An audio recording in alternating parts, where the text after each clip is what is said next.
there's one service user that sticks out. When I actually started getting him out the house, he'd been in, refused to go out with anybody, refused to do anything. And again, it just, after a couple of months, I built that trust with him, and I was like, right, will we go out? I will go out, see getting them out that very first day. Yep. I felt like I've done it. I've showed him that there's more than just the 4 walls of his flat. And even when you go to the same service users every day, there's still challenges there. Yep. So everybody thinks, oh, but you go to the same person, so you know what you're doing. Because something could arise, their condition could have deteriorated overnight. Absolutely. You've then got a new obstacle that you need to think, right, well, how do we overcome that? What do we do to help you in that scenario? A lot of people have the perception that carers just go and make tea and sit and talk. Right. And that's not the case. It can be mentally draining, and it can emotionally drain you as well. And I think a lot of people don't take that into consideration. And I think it's only when you yourself as a family are receiving carers in that I think that's when people outside the care sector realise just how much you do for an individual. Because I've had it, but you just make tea and you chat all day, and I'm like, no. With the technology side, though, like if it's done the proper way and introduced to service users in the correct way, there shouldn't be any reason for any service user to be sat feeling alone, lonely, and feeling that they're stuck and confined to their 4 walls. Like, absolutely. That's where I see technology going. Like, I've had first hand with the care technology side with a couple of my service users, and the impact that it makes, it's so rewarding to just see them living their best life, even for the comfort of their own living room. Without technology, I think the service users would lose out on their proper time, because if you were to go back to doing everything paper, that's eating into their time. You know, you've got paperwork to do, everything takes that bit longer, which then gives you less time to spend with the actual individual. So I think without technology, I think it would maybe go back the way.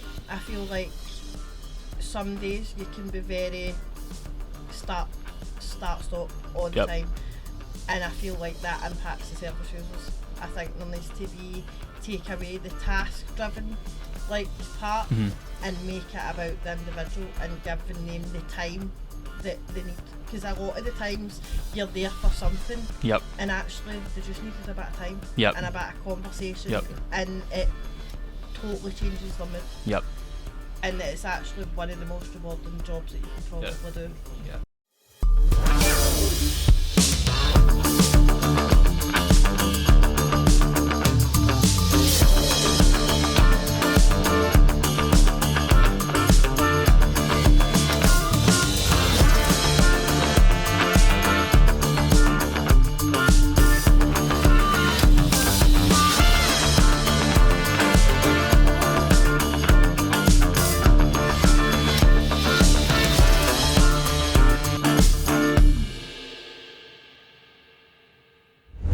Hi, hello everyone, welcome back to the Care Together podcast. This is episode 2. My name is Connor McFarlane, Head of Comms and Marketing, joined by James Davidson, Team Leader and Care Technologist. James, how are you doing? I'm good, pleasure to be here again, mate.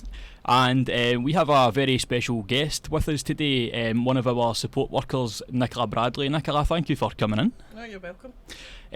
So before we kick things off, James, we've had a wee bit of a set blooper behind us. Our panel's missing. Yes. He's looking there like I've no idea what you're talking about. The one on your thing, because you can see it highlights. Yeah, so that's the main one that says the Care Together podcast. The second one advertised the services and it fell off and it's cracked at the bottom. It's one of these ones, so we're going to need to make do with what we've got just now. But anyway, back to a wee bit of business. Nicola, thank you for coming in again.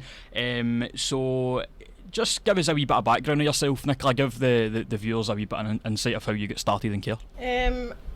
Was working job, fit around the kids. Eventually I was like, there's got to be something that you actually get up in the morning and you enjoy, that you want to get up and go to your work.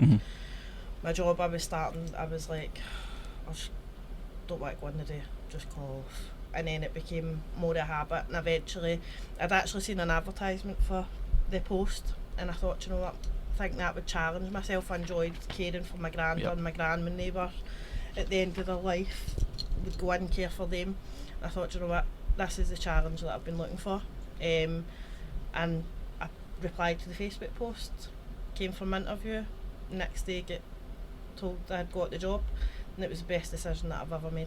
Brilliant. And how long have you actually been here now for, Nicola? It'll be 2 years in September. 2 years, wow. Time flies. I thought you were here longer than that. I 2 thought it years was in longer than September. that. So this is actually quite an interesting one as well, James, because you're also a carer. Obviously you're a team leader, so you can really chime in. I feel like there's an opportunity here to just interview the both of you with the sort of care side of things. So Nicola, what would you say from the 2 years that you've been at Baillieston Community Care, what would you say is the most rewarding part of the job? Seeing the service users smile, seeing them when you know that you've made a difference to their day, and it could be something really small, like you took the time to blow dry their hair that morning, and then the next lot of carers will go in and be like, oh, have you had your hair done? They go, no, the carer blow dried it this morning. Just wee things like that make such a difference. And I think that's the wee bits that sometimes can go unnoticed because you're that busy and you're trying to make sure everything's done, that you forget the small details, and it's actually the small details that make the big difference. Would you sort of agree with that, James, is when you see the service users? And to me, 100% what Nicola said, it's the smaller things, everybody, as you say, that wee 5 minutes, 10 minutes you're taking, time out your day and just revolving it around that individual. And to me that's what being a carer's all about. Absolutely. So that's obviously like the most rewarding side of it, but I would imagine, and obviously I'm not a carer myself, I can't, but I could imagine that there is obviously there's a tough side to caring as well. What would you say is like the toughest part of being a carer? Gaining their trust. Yeah, I would say gaining their trust. And is that something that, like, does that take time? Is it a process? And it takes time. It's not something that you can rush. And the more, if you push it, the more they retreat back. So it's a time, it's a process, it's about continuity, showing up, the same faces day in, day out. Eventually their guard will come down and they'll start letting you in. And once they let you in, you can then build on the trust. But and you've got it can't be forced. So, and I would imagine as well, it probably depends on who the service user is, maybe their personality, or even depending on how they interact with other people as well. And I could imagine, obviously, that would be something that would take time, and maybe that is where the reward comes from at the end. Is when as Nicola says, we deal with a lot of service users that's maybe got challenged behaviour. And I always agree, it's all about the approach the staff member takes with the service user. And as Nicola says, 100%, obviously you want them to earn your trust, and you want to obviously when they talk to you if you're having a bad day, good day, but no, that's part of the toughest of the job, as I said, is gaining the trust. So and do you have a certain strategy, Nicola, or something that you go about, a way that you do things that sort of enables you to gain a service user's trust? Is there a way that you go about it? I'll just talk with them. Just talk with them? Yeah. Just get to know them. I'll just take the time to get to know them. Obviously we have their care plans, and their care plans are detailed, and they'll tell us their likes, dislikes, stuff like that. So if you can sit down and maybe say, for instance, you're there for a morning call, it's personal care, and they're like, no, just go, I don't want a shower. I'm like, well, do you want a wee cup of tea? We'll sit and have a wee gab with you. What's the point in me leaving? Because the next day I go, they're going to do the same thing. So if you take that time, right, well, I'm here for personal care, they're not going to let me, so do you know what, I'll just sit and spend half an hour talking away with them.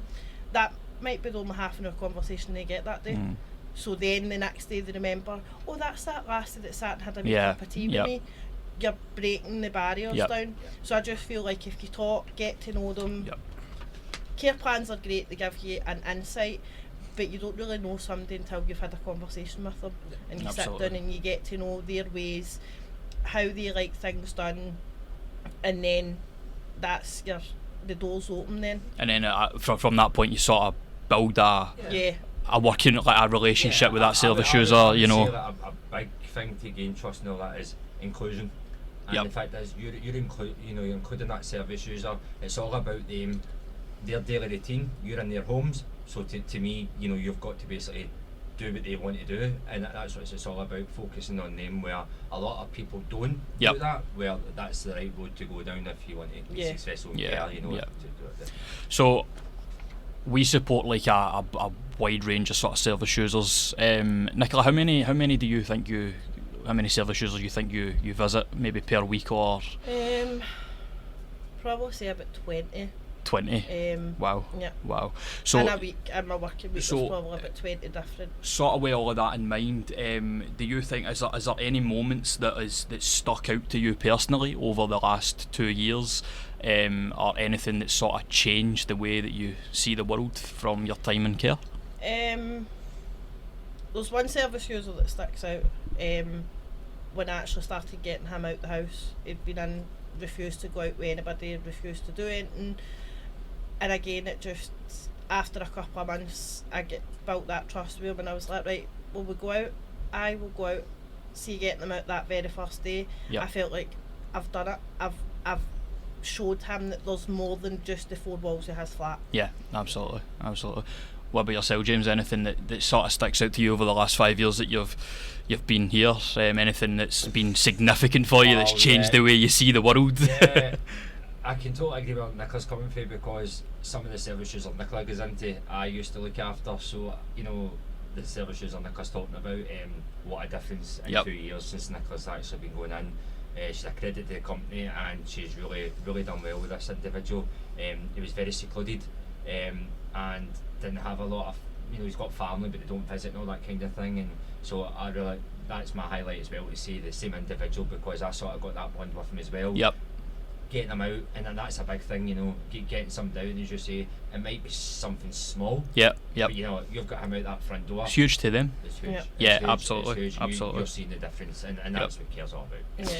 And would you say that there's anything from your experiences, Nicola, that's changed you personally from your time here? I think more that you see a lot of different backstories, and a lot of, nothing's as clear cut as it seems to be when you first look at it. Yep. That's opened my eyes that there's always a backstory to somebody's situation. Yep. That before care I might not have took the time to realise that. So yeah, there's definitely things where I'll look at a situation now and go, that's not as clear cut as it looks. Yeah, absolutely. I think that's probably a natural thing as well. The longer that you're maybe working in a certain environment, especially in a situation like, you know, the health and social care sector, the more you work with service users, or the more you're in the sort of business, it probably can change you, you know? It can change, because I'm a big believer is, you know, every day is different. Yeah. You know, you never get the same day, you know, and in care that's a big thing, you know. So that's exciting. That's the exciting part of care, I would say, because every day is different. Yeah. And when you're going in, you've always got new challenges to overcome, and if you overcome them at the end of the day, ticked. Yep. On to the next And day. even when you go to the same service users every day, there's still challenges there. Yep. So everybody thinks, oh, but you go to the same person, so you know what you're doing. Because something could arise, their condition could have deteriorated overnight. Absolutely. You've then got a new obstacle that you need to think, right, well, how do we overcome that? What do we do to help you in that scenario? So in many respects, you don't really, sometimes you might not know what you're going into. Yeah. Every day could literally be different. You know, it's just like ourselves. They could be fine one day, and then the next day their moods would back down. They know that you could have been sitting having a laugh and joke with them the day before, and you go in and they're... Yeah, and I'm a firm believer, because you know, we all know, you know, your mood can be great when you wake up in the morning, or so you're going in and, you know, they might have had not a great night's sleep, so that's agitated in the morning with a wee bit grumpy and don't want to do anything. Again, it's all about persuading them, right, come on, let's go, wee shower, come on, it'll make you feel fresh, let's go, out we go bowling, go here, in the local community. So again, it's all about prompting and not giving up. And I think that is what's like the sort of magic is with what our carers do and what we do as a service, is we can make that much of a difference to someone's life. And like you said yourself, James, it might be something that seems quite small to us, but it's insanely large to that particular individual. So Nicola, what's one thing when it comes to the sort of care sector, what's one thing that you wish people understood more about it? A lot of people have the perception that carers just go and make tea and sit and talk, and that's not the case. It can be mentally draining, and it can emotionally drain you as well. And I think a lot of people don't take that into consideration. And I think it's only when you yourself as a family are receiving carers in that I think that's when people outside the care sector realise just how much you do for an individual. Because I've had it, but you just met T and you chat all day and I'm like, no, it's... A lot of people, you know, I think when a lot of people apply for a job in care, they don't, as Nicola said, they don't realise, you know, what's expected. And I think a lot of people's eyes are opened when they come to like an induction week and they realise, you know, what's involved in the training, you know, because it's not just about getting in and making a cup of tea. You know, some service users may have medication that they need assistance with, personal care, you know, some service users are bedbound, where I mean, you know, their whole sort of routine is based around the carers going in. So definitely. Yeah, and obviously from my point of view, because I initially joined Baillieston Community Care, I don't deal with the care side of the business or anything like that, but the 4 years that I've been here, it's allowed me the opportunity to understand the care sector more. It's allowed me the opportunity to understand how, you know, we provide care, how it's, you know, how the service is managed, things like that, and just how much of a sort of an emotional connection into it can actually have on carers as well. I mean, these are things that, and in many respects, if you don't work in the care sector, these are things you're not going to know naturally, you know. So yeah, I think it's a very sort of important. And I think back to about a year ago when actually, you know, when we started working on this project, Connor, and you come to me out to the house for the first time. And I seen you sort of, you know, the look in your face, oh, is this, you know, in a house, is it? The reality of it. Yeah, the reality, you didn't realise, you know. Exactly. Is that, so, and over time, obviously, you've been to more houses, and, you know, we've been up to Calico House recently, so where it's more complex needs up there. So it's very eye-opening, and that gives you, a non-carer, the sight to see what carers actually do on a daily basis. Absolutely, James, and I was very open to the sort of prospect and the idea of going out with yourself. Obviously, when I assist you with the care technology and things like that, you could argue I probably wouldn't be out on a home visit if it wasn't for the care technology project, because there'd be no reason for me to be accompanying you to a service user. But even just going out to install a device, it still shows me the sort of reality of what our carers do. You're getting to see the impact. Absolutely. You're not seeing the impact of care getting delivered. You're getting to see the impact of technology and how it can assist. And there's pros and cons to it. But I see that rewarding side, and I'm glad somebody else gets to experience that alongside. You know, and we were at Calico House on Tuesday.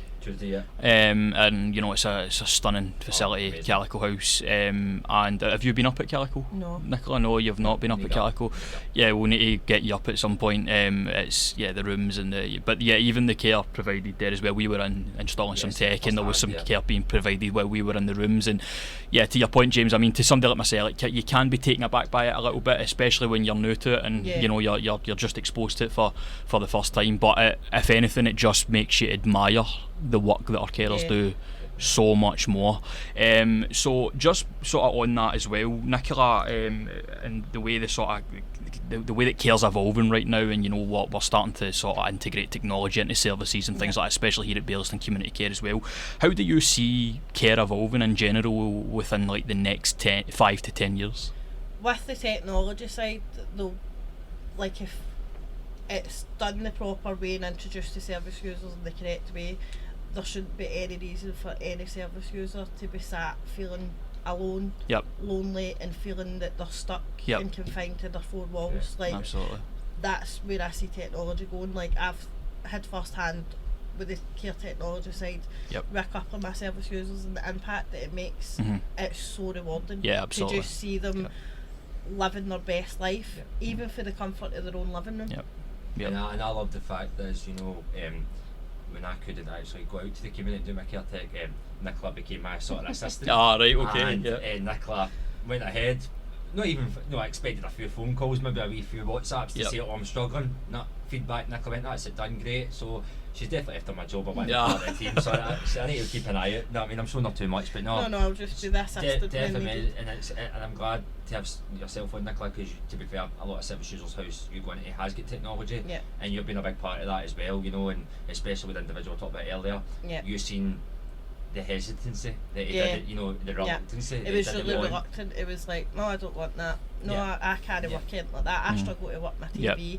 And then 4 days later, phone call, and I'm like, oh, he's managed to use that all by himself. I'm sure that time, but both of us phoned and I phoned. I've just written at the same time. Actually, I think we text each other to say, I've just received a call right so far, and that really gave me shivers to my spine, because I thought, wow, like the impact, the difference, it's incredible. The trial sort of stopped, but good news, it's restarting. Which is great. You know, the individual's still phoning. You know, that way, and I'm loving the fact that he's remembering to how to do it. But because a good thing with that technology as well, if there's days where he is a bit sore and he doesn't want to go out or the weather's crap, that's fine, that's his choice. But the good thing is I can still make him involved in his choices. Absolutely. So like when I'm going shopping, I can walk around on the phone to him and be like, right, are you wanting this today, you wanting that? So he still feels included in his shopping. As you say, he might not be in the best image physically to go out that day, but I think inclusion, big part again. But the fact is, it's this device could be amazing as well, because if a carer's going to the shop and they've maybe forgotten something, quick phone call, right, listen, you didn't put this in your list, but I know you like this, can I get you whatever else as you say, you're on the phone, turn it round, there you go, the service user can actually say, get that off that shelf, get that.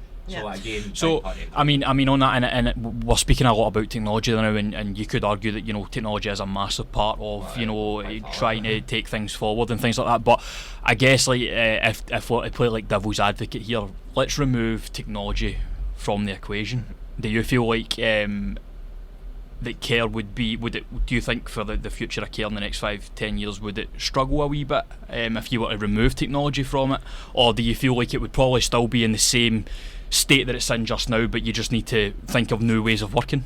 I think, to be fair, the way the world's advanced, everything's technology, every bit, in the office, that we work in the care planner, that's all electronic, the devices is electronic. I really think if we didn't have technology included in care, we wouldn't be advancing. And it's a big part, and I'm going to say again, it's assisted living. It's not to do away with face to face. Without technology, I think the service users would lose out on their proper time, because if you were to go back to doing everything paper, that's eating into their time. You've got paperwork to do.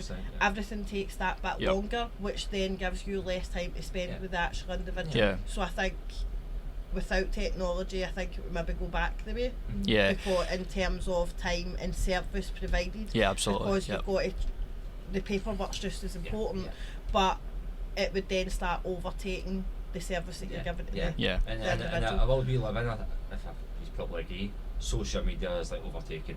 So everybody's on social media, and I think there's pros and cons to social media, but it is a great way for service users to stay connected with loved ones. Absolutely. Even if it's to go online, some friends maybe can't attend local clubs anymore. So again, a wee Teams call or something, and they're still from the comfort of their home. So I do think if technology wasn't included, we would be quite. It wouldn't be. Absolutely. It's far ahead as well. I keep saying, it's not to reduce face to face.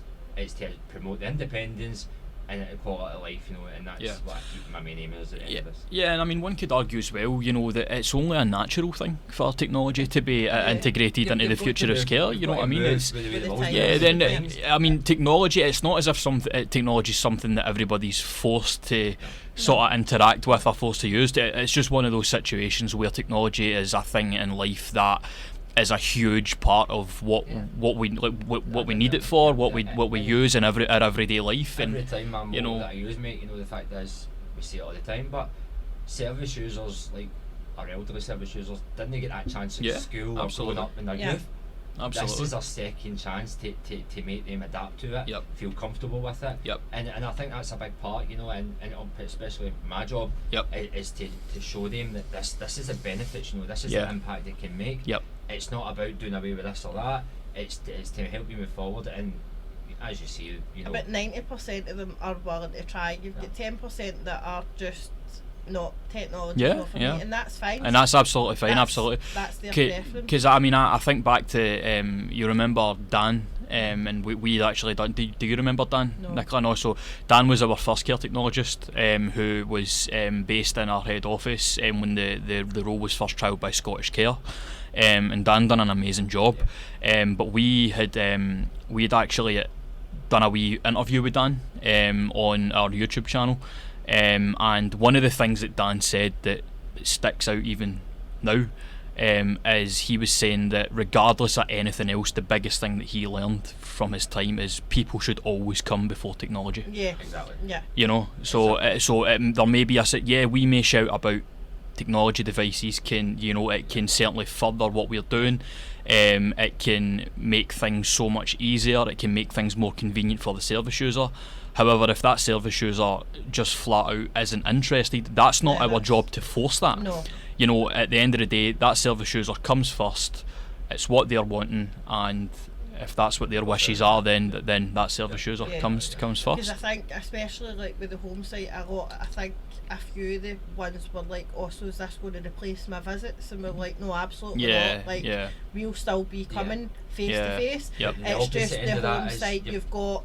If you need us when we're not in, you can pick up that device and get in contact. Don't sit there and feel alone and go, oh, well, I need to wait till tomorrow to 9 o'clock to do this carers in. I totally agree with that, but then there's some service users where like that, if I get this in, you know, they feel like 4 calls is intrusive. Some of them don't want 4 calls a day, some of them might have an 8-hour shift. And they're like, right, I don't need that 8-hour shift, you know. So to me, this is where home site, you know, could benefit, where it's not reducing again, but if somebody's not wanting the 4 calls, okay, let's cut it down to 2. But you're still getting another 2 calls with the home site, but only 2 face to face, and it's a bit of both worlds. And I guess that's one of the challenges that it probably poses as well sometimes, is, you know, especially with technology, is sometimes you need to get over that barrier of making a case for it at first, you know, explaining why it could help, why it could assist and things like that. It's just making the technology cater to the individual and what their needs are. Absolutely. Make it personalised to them, make it that it helps their lifestyle. That it's relevant to them. Like you said yourself, James, it's suited to their needs. And it's not like we're not going to go and install an Alexa for someone who just simply doesn't need it. No, of course not. You know, and you know the process of getting assessment and all that first. And you know, you're having a couple of chats before you actually install it. But I'm a firm believer let me go ahead. You know, we've done it with the individual. Let me go ahead. Let me show you what it can do. See if you don't want. I can whip it away. It's done. It's away. Easily uninstalled. But please let me show you what potentially this could do. And I think that's a good way to do it. Absolutely. That when they see it in action, it's changing their mind, because maybe they're hesitant towards it, or reluctant again, but they're sceptic, let's say. But a wee bit of pro going with it, and then absolutely. So for the purpose of the episode, James, can you just walk us through the sort of process of how a service user gets set up with care technology? Just start like from the get go, how they get a device and things like that. So either like, you know, it's the service user or the family, or quite a lot of time the carers will maybe email me or give me a phone call and just say, listen, my mum and dad, you know, is struggling with, let me say, maybe medication. They're to take their medication. And it's important obviously to get their medication. So I would go out, I would phone the family, do an assessment, go out, talk them through it, take a device with me, give them a wee bit of instructions on it, like a manual, how it works, and as I said, hopefully they're okay to let me set it up. Once I set it up, let them navigate it, let them have a shot at the families, leave them for a couple of weeks, so it's a wee trial, leave it for a couple of weeks. I then send out maybe a wee feedback form, that'll come back to me, and then obviously if they're interacting really well, we'll maybe move to the next step to say, right, what else can we introduce here?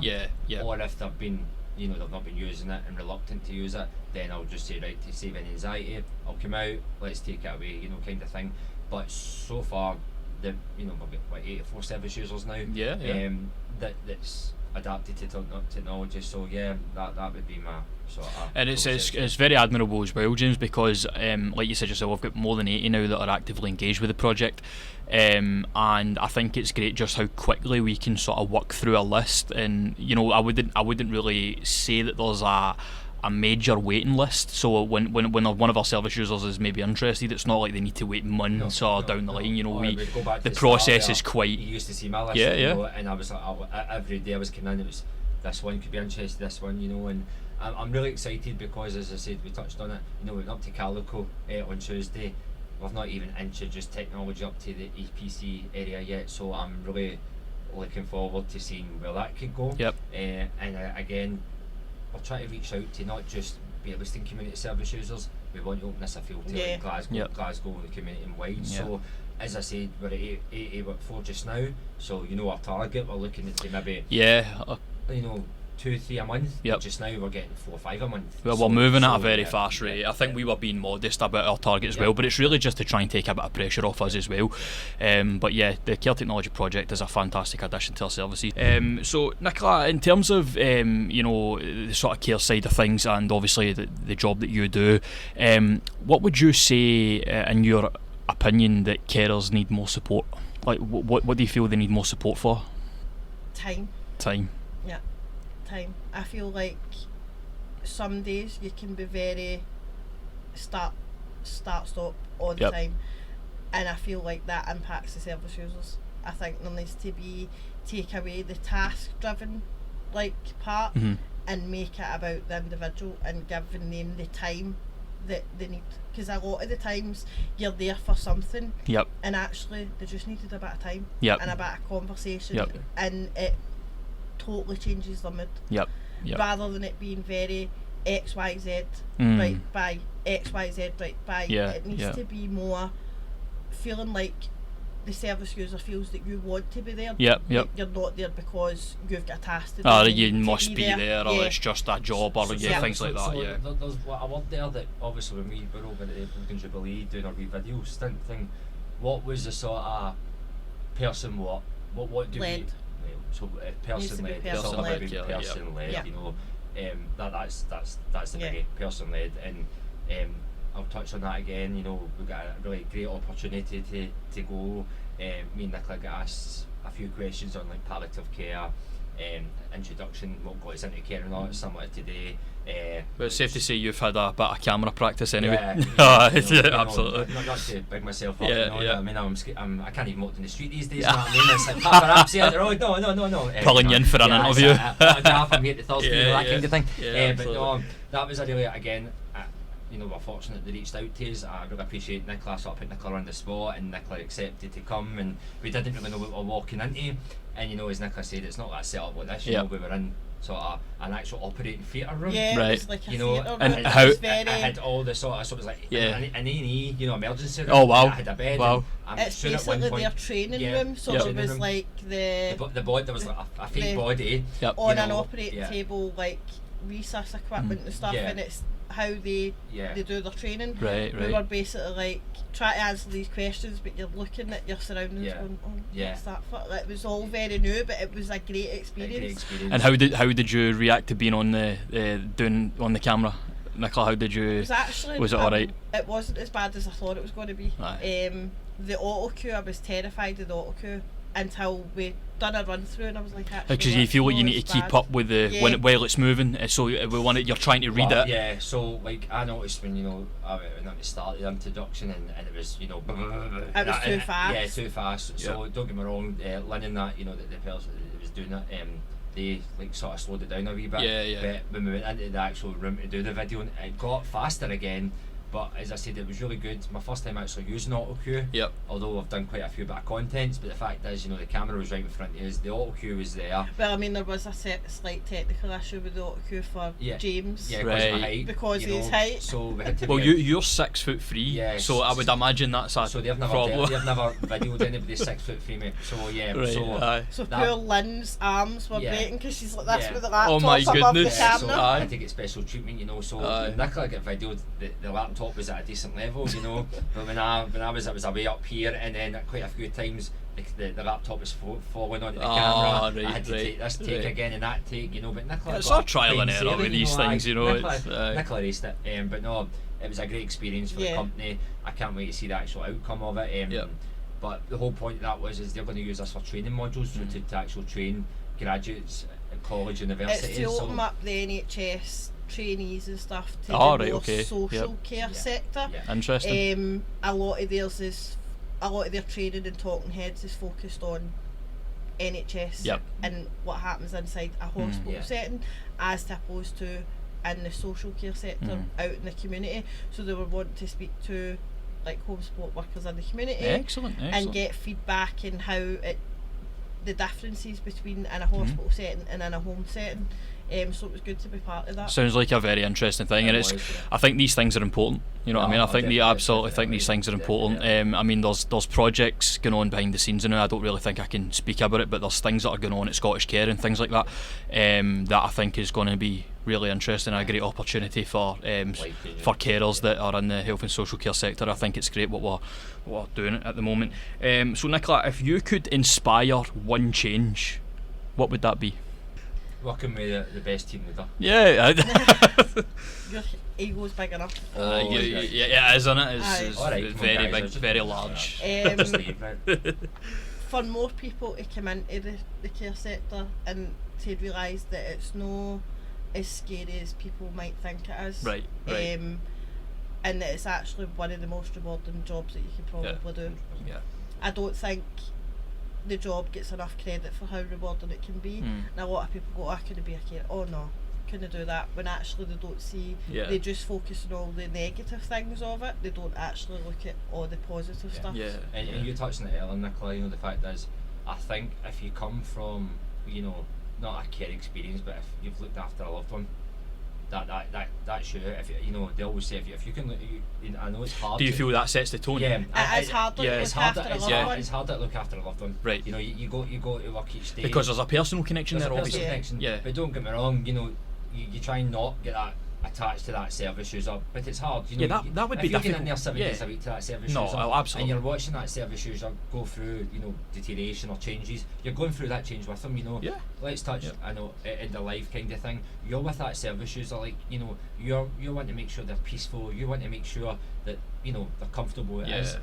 If you've had that experience with a family member, it's not as hard to go and do it at work. But if you haven't had that experience, it can be very daunting. You're going to deal with, absolutely. I think if you've had that wee bit of experience with family and loved ones, I think that if you can deal with family and loved ones, walk into care. You're suited for care. Yeah, absolutely. So Nicola, what's your favourite part of working with older adults?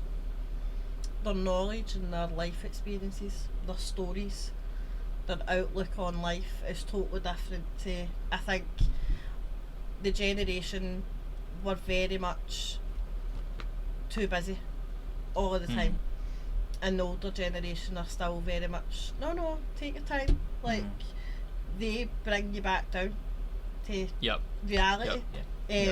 Because obviously life nowadays to back then, it's very much hustle and bustle all the time, and they're still like, no, it'll get done when it's done, don't stress. Like you think about it, 60 years ago there wasn't a lot of stress and anxiety. Now the amount of people that suffer from stress and anxiety in 2025, what's the reason for that? Because we're so busy all of the time. Older people aren't. They're like, no, it's fine. Absolutely. Like, I don't know how many times I've been, I forgot to do that, I'll do that the next time. They're like, listen, still be there when you come back. Like, they're very much, there's life lessons to be learned. And I love hearing, all the old stories, like the way of it, or the royal, if you take a service user out of the community, this used to be that, and you remember like the oldest house in Glasgow, for instance, they'll come and say, I used to go there as a kid and all that. I love that, and then a lot of buildings it's maybe been renovated, it's not the same, but going out and they're like that, I'll give you a wee tour of Glasgow kind of thing, and I love finding out, that's where I used to hang about when I was young at school and all that. Hearing all the old stories and things, and it brings them back almost. It's nice to hear that, I mean, and as you say, and it also shows you how fast it's changed for them, and they've got to adapt to a world that's evolving out, and so that's a really good part of the job, that you find all the old stories, where they used to work as, all the mischievous things. Even like back to like old cars and stuff like that, like buses and trams and they're like that. Like I had car problems, and one of the services was like, your car's still no fixed, or you'd have been better with an older car, they were built to last day cars and stuff like that. And you're talking about trams and all that kind of thing, and I actually love, there's a service user who loves to go to the Transport Museum. Right. Because it brings back memories. We're having his mum going out on a Sunday and that in the tram, and you can still obviously get to go in the tram, but obviously it's not moving. And that service user actually goes to Blackpool every year because he can go in a tram it's a wee bit upsetting because his mum can't go with him now. She passed away, so his family take him. But I love to see that week when it's coming out. I just love to see when I go to see him, and then I hear all the stories and they show me all the photos, and I think it's important to like revisit the. You know, people say don't revisit the past, but sometimes it's good to revisit the past. You know, and hear all these amazing or the struggles I've went through to where they've been to now. You know, so it's a big thing. Yeah, absolutely. I agree. Couldn't agree more. Nicola, what's one thing you look forward to while working on shift? One thing I look forward to, seeing my service users, especially my regular service users. The ones that you're really used to working with. Absolutely, yeah. I think that's if I was a carer, that's probably one of the things that I like. And I know touching your point where you said before, James, like I know you're really told not to. Like try not to get too attached, but I would imagine that would be difficult, especially you know, if you've been in that house, you know, if you've been in that service user 2, 3, 4 years, you know, and they're declining or they're going through a difficult time, you're actually going through that with them, you know, and it's hard to just shut that door and say, you know what, I'm switching off. You can't. You go home, and you know and you're still. I hope he's okay, you know. But to me, that's a carer. That's a carer. See the fact if you can if you've been in a house and there's been a really bad day, that service user's really agitated, and you can just switch off like that, your heart's not in the right place. You're no suited to caring. You know, you can't just switch off. You know, but it's hard. You're meant to, but you can't. And I'd imagine there's probably folk out there who maybe do care and they're probably able to switch off, and it's not necessarily because they're not passionate about what they do, but maybe they're disciplined enough to be able to not allow that to affect them in their personal life as well. You know, and I don't, you know, that's 100% right. You know, I'm not meaning just because you can't switch off or whatever, but I do think it's very hard, as Nicola says. And you know, I'm guilty of caring too much. I'm over caring and I care too much. You could argue that that's that's just my personality. But you could argue that that's the kind of people you want in the care sector. These are the type of people that people should be employing within the sector. That people that really care about. You're in care and look after something. You know, what I mean? It's called care for a reason, isn't it? You know, so absolutely. It's like even if I go off on holiday. Like the day before I'm due to go back, I'm like, I can't wait off, no sodium for 2 weeks. Like, I know that they're missing me. I've missed them probably just as much because I've had that 2 week holiday, and then I'm like, I'm buzzing to get back to see how they've been doing while I've been off. And when you go in, you can see that the feeling is mutual because they're like, I've missed you, that was a long bloody 2 weeks that, like, you can tell that they've missed you. But that's credit to yourself, Nicola, you know, that shows you the impact you're making on that service. I was going to say, that must make you feel good as well, even if you go into a service user and just seeing that they're happy to see you and they're saying that they've missed you, that's when you know you're doing a really good job. You know? Definitely. And because that now brings us to our next question, but like, what would you say your proudest moment has been in the 2 years of work with Baillieston Community Care? As I said earlier, getting service users that have been maybe confined to their home, reluctant to even receive certain levels of care, and then I've been privileged enough that I've been trusted enough that they've allowed me to do it.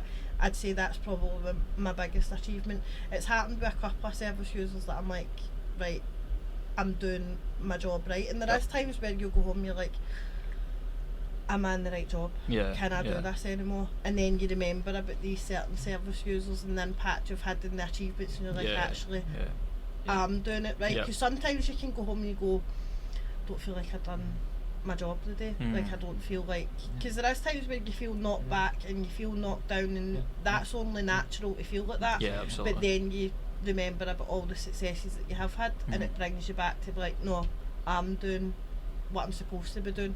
I'm making an impact.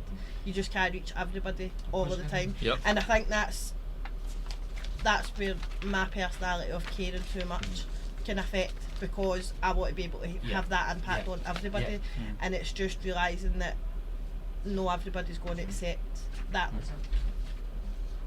let you in as quickly as others, and so you can sometimes touching feel on that, you know, you're going home, you know, if you've had a bad day, the way I look at it is you've got to put yourself in that service user's position. They're the individual with the illness, they're the, you know, the disease. You're going home, you're healthy and all that, and you're thinking, I've had a really bad day, I'm not cut out for this. No, stop and think, right, am I being a bit selfish here? Because look at that individual I've just cared for today.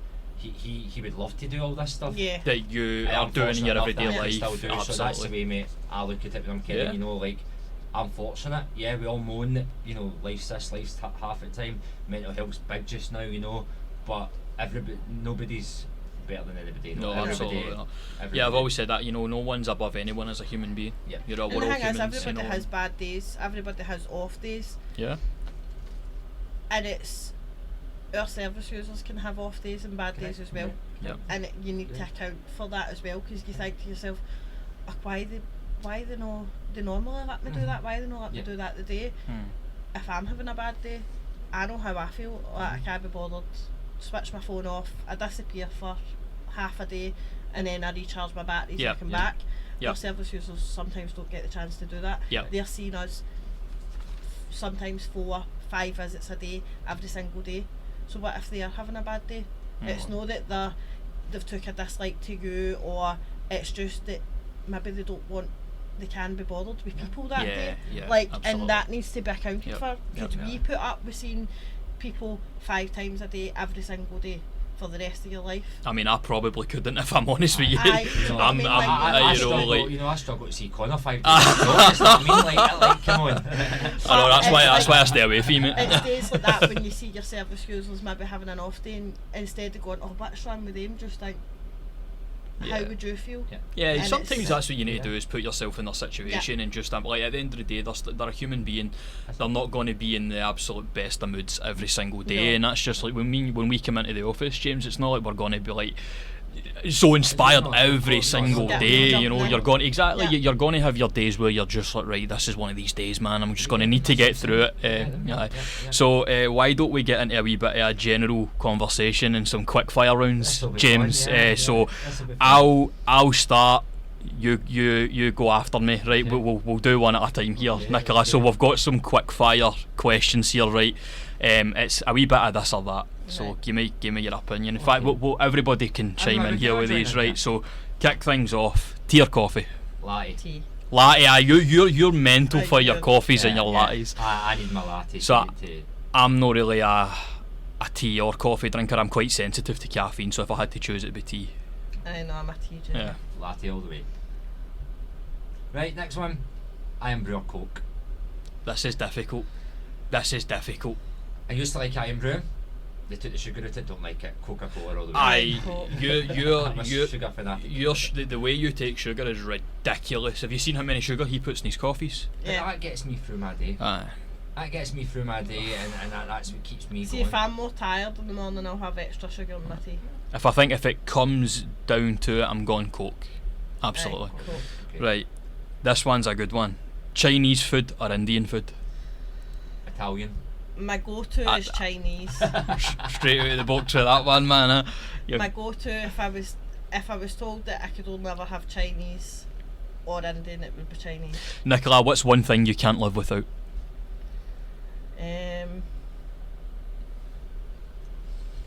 Should really say my kids, shouldn't I? But I mean,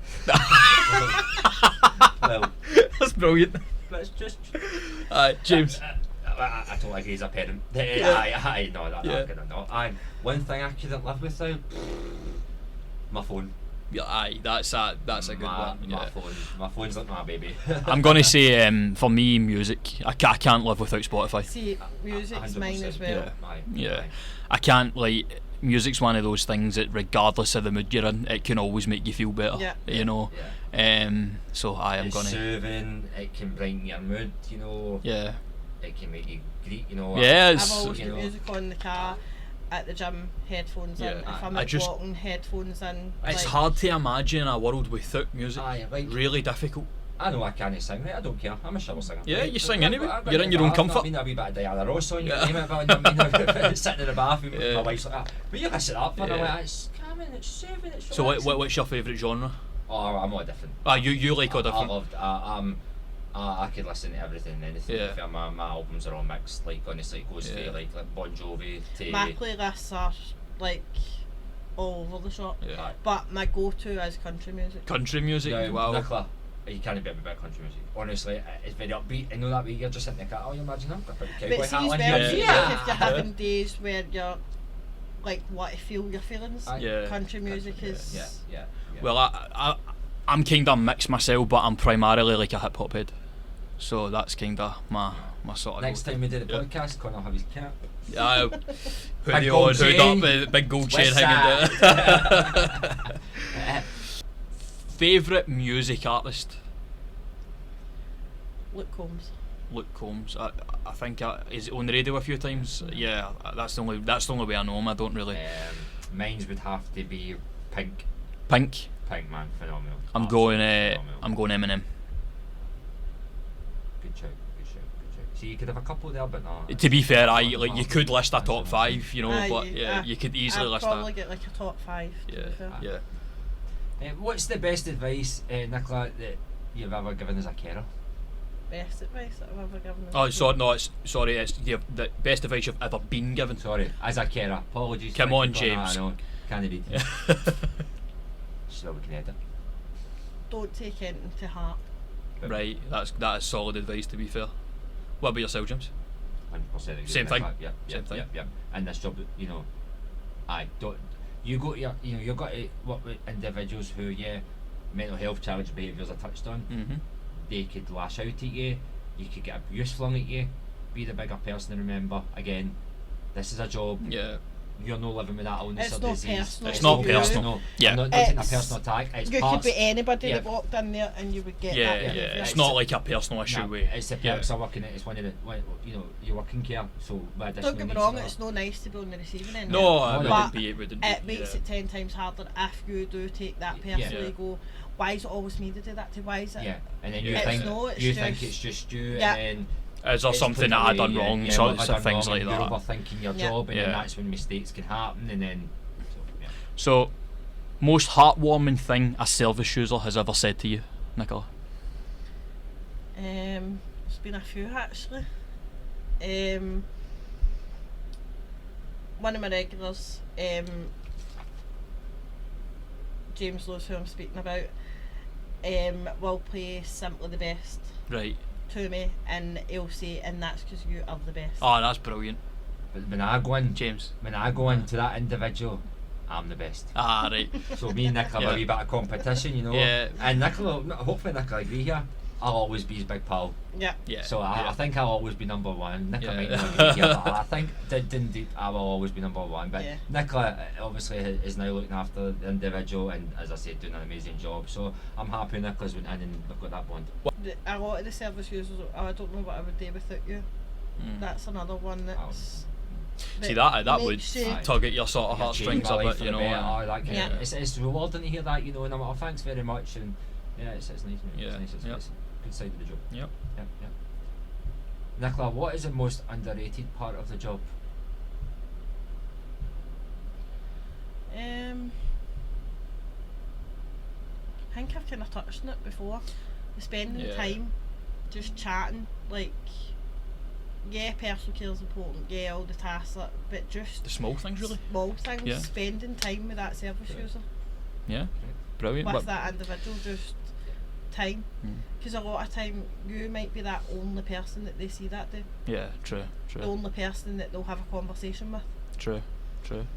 What about yourself, James? What would you say? I agree with Nicola. Agree with that, yeah. Definitely. So we'll come to final reflections now, Nicola. We're nearing kind of the business end of the episode. If you could sum it up in one sentence, I mean, some of these questions are a wee bit repetitive. You probably have covered a lot of it. But if you could sum it up in one sentence, what does care mean to you? It's rewarding, eye-opening, and it's an experience that you'll never, because every single day is different. Yeah. Yep. Tell me another job that you can do that every day is different. True. Very good. You might have a job that you start, and for the first 6 months, every day is different, but then 6 months later, it's the same thing day in, day out. This job's always going to be different. You're never going to have 2 days the same. Great answer. Great answer. And is there any message that you would like to share to inspire others to join the care sector? Give it a go, because it could be the best decision that you ever make. Brilliant. What about yourself, James? Definitely, you know, as I said, care is an amazing job to be in. You're going through, you know, day-to-days with these users, the individuals and all that. So yeah, I definitely think we need more people like Nicola to join.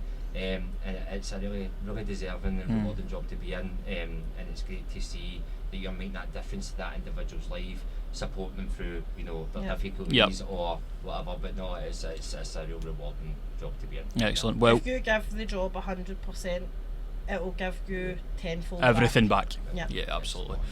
Well, thank you so much for coming in, problem. Nicola. This has been a really good episode. We're nearing just about an hour coming up. Is there anything else either of you would like to add before we wrap this episode up? No, I think all good to go. Excellent, fantastic. Thanks again, Nicola, for coming in. You've been a fantastic guest. It's been excellent. Thank you again, James, for helping me co-host this. It's amazing. If you've watched on YouTube, please consider subscribing for more episodes in the near future. If you've listened on Spotify, we hope we've kept you entertained. This is episode 2. We look forward to putting more of these out, and until next time, take care.